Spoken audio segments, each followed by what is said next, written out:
নবীর শিক্ষা করুণা ভিক্ষা এই বিশ্বাসকে আঁকড়ে ধরে দীর্ঘ ৮ বছরেরও বেশি সময় রিকশা চালিয়ে সংসার চালাচ্ছেন শারীরিক প্রতিবন্ধী জাহিদ।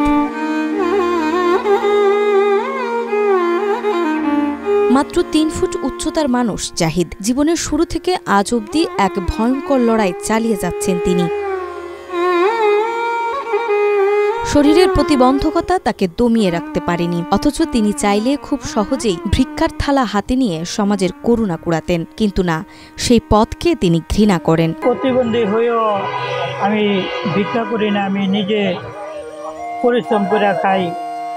নবীর শিক্ষা করুণা ভিক্ষা, আমি সে আদেশ মানলে আমি নিজে কর্ম করে ওইটা নিয়ে আমার বাল বাচ্চা নিয়ে আমি টুকটাক চলাফেরা করি। ঢাকার ব্যস্ত সড়কে অটোরিকশা চালাতে গিয়ে প্রতিদিন তাকে শুনতে হয় নানান কটু কথা, উপহাস আর ব্যঙ্গ। অনেকেই তার ছোট্ট শরীরকে তুচ্ছ করে দেখে, কিন্তু জাহিদ থেমে থাকে না। সেসব উপহাস উপেক্ষা করে তিনি দিন রাত খেটে চলেছেন শুধু স্ত্রী সন্তানের মুখে অন্ন তুলে দিতে, একটু হাসি ফোটাতে। গাড়ি চালানোর সময় অনেকে অনেক কথা বলে, খারাপ কথা বলে, বিভিন্ন ধরনের কথা বলে গালি দেয়, প্রতিবন্ধী বলে। এই গাড়ির আয় দিয়ে আমার সংসার পুরা চলে না, কেন আমার এক ছেলে 2 মেয়ে, লেখাপড়ার খরচ আছে।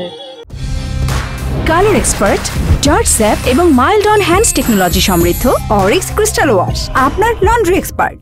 ৩৮ বছর বয়সী এই মানুষটি ২০০৮ সালে মুন্সিগঞ্জ থেকে ঢাকায় আসেন। গাউসিয়া মার্কেটে চাকরি করেছেন, বঙ্গবাজারেও করেছেন ব্যবসা। কিন্তু লোকসানের দুর্বিষহ অভিজ্ঞতার পর তাকে বেছে নিতে হয় রিকশা চালানোর মতো কঠিন পথ। নিজের মধ্যে যে ইচ্ছা, যা তার উদ্দীপনা আছে, সেটি দিয়ে কিন্তু তার জীবন যুদ্ধে এগিয়ে যাচ্ছে। এটি আসলে আমাদের সমাজের জন্য একটি দৃষ্টান্ত স্থাপন করবে। জাহিদের সংসারে স্ত্রী ও 3 সন্তান রয়েছে। প্রতিদিন যা আয় হয় তা দিয়ে চলে তাদের ভাঙা গড়ার জীবন। সন্তানের লেখাপড়ার খরচ মেটাতে হিমশিম খেতে হয় তাকে, অথচ শত কষ্টের মাঝেও তিনি কখনোই ভিক্ষাবৃত্তির কাছে হার মানেননি। আমারও অনেকে ভিক্ষার কথা বলছে, কিন্তু আমি তো ওগুলো করি নাই।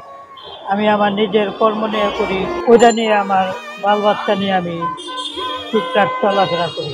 মাত্র ৩৬ ইঞ্চি উচ্চতার মানুষ হলেও জীবনের কঠিন বাস্তবতায় মাথা উঁচু করে দাঁড়িয়ে আছে জাহিদ। তার অবিচল সংগ্রাম আর আত্মসম্মান আজ অনেক সুস্থ সবল মানুষের জন্যও এক বড় শিক্ষা। নাজমা, মাই টিভি।